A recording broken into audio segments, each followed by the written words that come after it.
भारत का चंद्रयान 3 मिशन चांद पर अपना झंडा गाड़ने के लिए रवाना हो चुका है। 14 जुलाई 2023 के दिन दोपहर 2:35 पर चंद्रयान 3 ने श्रीहरिकोटा के सतीश धवन स्पेस सेंटर से एक सफल उड़ान भरी और अब चंद्रयान 3 अंतरिक्ष में पहुंचकर धरती के आसपास इलेक्ट्रिकल रूट में एंट्री ले चुका है। इसमें सफर करते हुए स्पेसक्राफ्ट धीरे धीरे पृथ्वी से दूर और चांद के पास जा रहा है। लेकिन दोस्तों अब इसके आगे का सफर इतना आसान भी नहीं होने वाला है और इस सफर में सबसे मुश्किल है इसका आखिरी पड़ाव, जिसमें यह 23 या 24 अगस्त के दिन चांद के दक्षिण ध्रुव पर सॉफ्ट लैंडिंग करने की कोशिश करेगा। और इसी प्रयास में साल 2019 के चंद्रयान 2 का मिशन भी असफल हुआ था। तो अब सवाल ये आता है कि आखिर क्यों चांद पर जाना इतना मुश्किल है और नासा के वैज्ञानिक ने चांद पर ऐसा क्या देखा कि 70 दशक में चांद पर जीत हासिल करने वाले नासा ने अचानक से अपने सारे मून मिशन बंद कर दिए। इस वीडियो में हम चांद से जुड़ी इन्हीं रहस्यमय बातों से पर्दा उठाएंगे, साथ ही आपको चंद्रयान 3 के बारे में कुछ नया और अनोखा बताएंगे।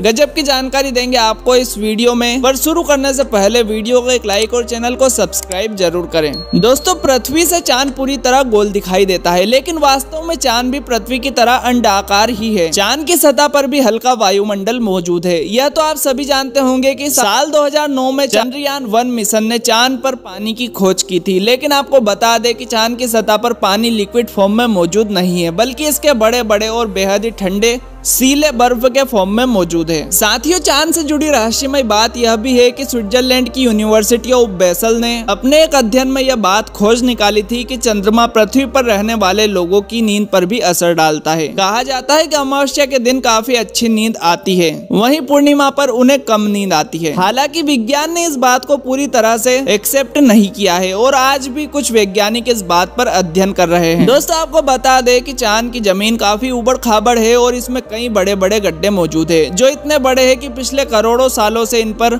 सूरज की रोशनी तक नहीं पहुंच पाई है। इनमें से सबसे बड़ा गड्ढा चांद के दक्षिण ध्रुव में मौजूद है। एक्टेन बेसिन नाम के इस गड्ढे का डायमीटर 2500 किलोमीटर और गहराई तो इतनी ज्यादा है कि इसमें एक के ऊपर एक 10 बुर्ज खलीफा समा जाए। जी हाँ दोस्तों, इस गड्ढे की गहराई 8.2 किलोमीटर के आसपास है और यह पूरे सोलर सिस्टम के सभी ग्रहों में मौजूद गड्ढों में सबसे बड़ा गड्ढा है। माना जाता है कि चांद के इन गड्ढों में पानी छुपा हो सकता है और वह भी थोड़ा बहुत नहीं बल्कि पूरे समुद्र के पानी के बराबर। इसके अलावा यहाँ पर hydrogen, ammonia, methane, sodium, mercury और सिल्वर जैसे मूल्यवान संसाधनों का खजाना भी मौजूद हो सकता है। इसी की खोज करने के लिए चंद्रमा पर चंद्रयान 3 को भेजा गया है। साथ ही आपको बता दें कि साल 1959 में रसिया के स्पेसक्राफ्ट ने पहली बार चंद्रमा पर लैंडिंग की थी। इसके बाद अमेरिका ने भी कई मून मिशन किए और 20 जुलाई 1968 के दिन नासा का अपोलो मिशन के दौरान एस्ट्रोनॉट नेल आर्मस्ट्रांग और बज एल्ड्रिन ने चांद पर पहली बार कदम रखा था। जिसके बाद नासा ने कई बार मून मिशन किए थे और अपने कुल 12 एस्ट्रोनॉट्स को चांद पर भेजा था। आपको बता दें कि एस्ट्रोनॉट्स ऐसे व्यक्ति को कहा जाता है जो कि पृथ्वी के वायुमंडल से ऊपर जाकर अंतरिक्ष यानी कि चांद पर जाकर रिसर्च करते हैं। लेकिन दिसंबर 1972 के दिन अपोलो 17 मिशन के बाद नासा ने अचानक से इंसानों को चांद पर भेजना बंद कर दिया और इसके लिए उन्होंने यह कारण दिया कि चांद पर फिलहाल ऐसा कुछ भी नहीं है जिसकी रिसर्च की जा सके। लेकिन कुछ लोगों का यह भी कहना है कि नासा ने असली कारण छुपाया है। नासा के भेजे गए इन 12 में से कई अंतरिक्ष यात्रियों ने चांद पर कुछ ऐसी अजीब सी आवाजें सुनी और महसूस की, तो कईयों ने वहां पर बने हुए ब्रिज और कूलिंग टावर जैसी रचनाओं को भी देखा।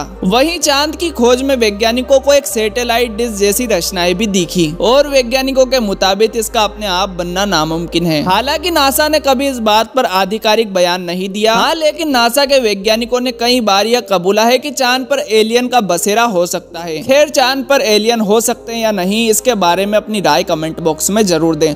फिलहाल यह सबसे ज्यादा गौर करने वाली बात है कि यह सब मिशन चांद के उत्तरी ध्रुव पर किए गए थे, जहां पर लैंडिंग करना चांद के दक्षिण ध्रुव के मुकाबले काफी ज्यादा आसान माना जाता है। लेकिन साल 2019 में भारत के चंद्रयान 2 ने चांद के दक्षिण ध्रुव पर सॉफ्ट लैंडिंग करने का प्रयास किया था और अपने इसी प्रयास में चंद्रयान 2 का लैंडर विक्रम बुरी तरह असफल हुआ था। लेकिन आखिर चांद का दक्षिण ध्रुव इतना खतरनाक क्यों है, आइए जानते हैं। सबसे पहले तापमान की बात करें तो चांद का दक्षिण ध्रुव में कई ऐसे बड़े बड़े गड्ढे हैं जहां करोड़ों सालों से सूरज की धूप नहीं पहुंची।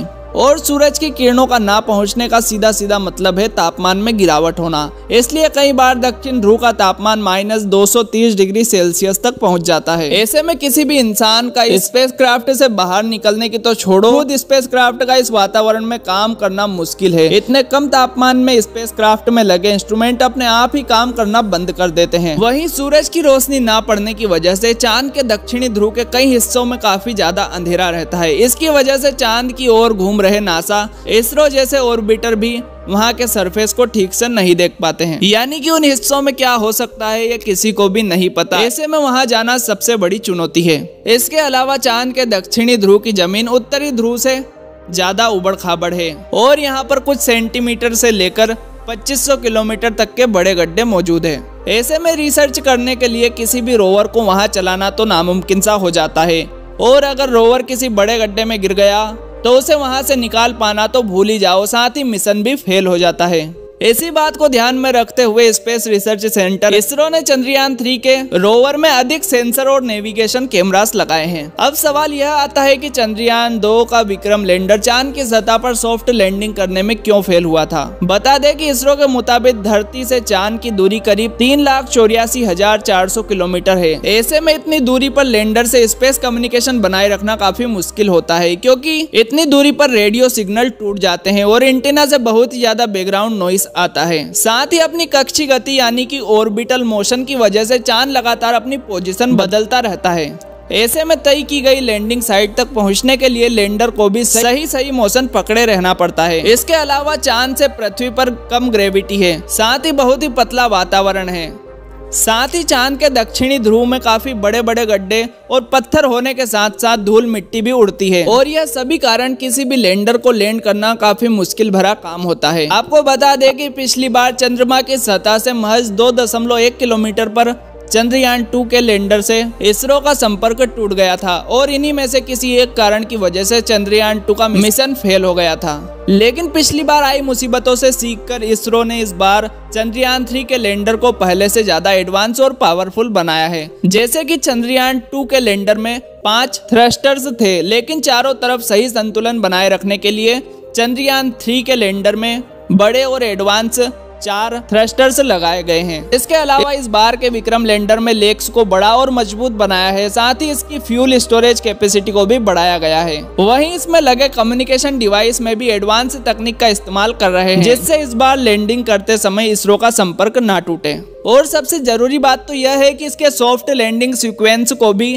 काफी हद तक सुधारा गया है। इन सभी बदलाव से चंद्रयान 3 को चांद पर सॉफ्ट लैंडिंग करने में आसानी होगी। साथियों, इन सभी बदलाव को टेस्ट करने के लिए सिमुलेटर चलाकर भी विक्रम लैंडर की हजारों बार टेस्टिंग की गई, जिससे कि ठंडे तापमान में उपकरण चल रहे हैं या नहीं उनकी जांच करना, लैंडर के पैरों की मजबूती टेस्ट करना, कम ग्रेविटी में थ्रस्टर्स टेस्ट करना, उबड़ खाबड़ जमीन में लैंड करना आदि शामिल है। साथ ही इसकी लैंडिंग यानी कि चंद्रमा पर उतारने की जगह को भी पहले से ज्यादा बड़ा 4x2.4 किलोमीटर की लोकेशन को चुना गया है। और यदि सब कुछ प्लानिंग के मुताबिक रहता है तो 23 या 24 अगस्त के दिन विक्रम लैंडर को चांद की सतह पर लैंड करवा दिया जाएगा। दोस्तों, अगर इस बार चंद्रयान 3 का लैंडर चांद पर बिल्कुल सही तरीके से सॉफ्ट लैंडिंग करता है तो अमेरिका, रशिया और चाइना के बाद भारत चौथा देश बन जाएगा जो चांद पर सॉफ्ट लैंडिंग करेगा। साथ ही हमारा भारत वो पहला देश होगा जिसने चांद के सबसे भयानक हिस्से यानी कि साउथ पोल पर लैंडिंग की हो, जिससे कि स्पेस रिसर्च के फील्ड में भारत का नाम सबसे ऊंचा हो जाएगा। तो साथियों, यदि आप भी हमारी तरह यही चाहते हैं कि चंद्रयान 3 मिशन सक्सेसफुल हो